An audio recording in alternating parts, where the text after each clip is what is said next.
20 years after a world war triggers a nuclear holocaust and apocalypse, and Ulysses Pilgrim is the last American, taken out of suspension and told to carry out his task in The Last American. This is by 2000 AD. It's from John Wagner, Alan Grant, and McMahon. This has an original date, I believe, in 1990, so it's been around for a while, and certainly what we're dealing with here, a lot of the iconography feels of that time, and the sort of the nuclear fears of the time, which, you know, everything old is new again. Yay.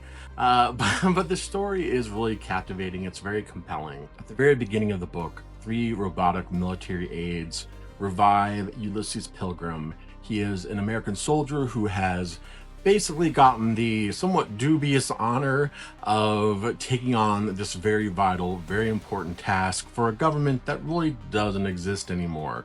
And that is to look for survivors in America. But it's intercut basically with his time sort of being drafted. So these flashbacks into being, you know, put into this situation in the first place and how that came about. And I think there are a lot of ways to interpret the end, and I would certainly tell no one that there's one way of doing it.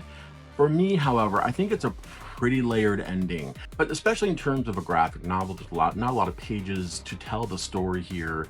So when you get to the ending, at first I was like, wait a minute, are they doing this ending? But the more I thought about it, the more I realized if you look at the comic book as a whole, and you look at the feel and tone of it and what it's saying over and over again, and some of those like sort of hallucinatory striding the line between what is real and what is not moments, I think that the ending should not be taken at its first face value, and I think it makes the whole book itself just much richer for it, the way that it's executed and done. But let's go ahead and talk about the art. Wagner and Grant were the writers on this, so this is all McMahon, and the artwork is just really fascinating. Style that I really love and I really just enjoy. First of all, it's very stylized, it's very open for color, and the color has that sort of watercolor look, a lot of two tones and an interesting use of color.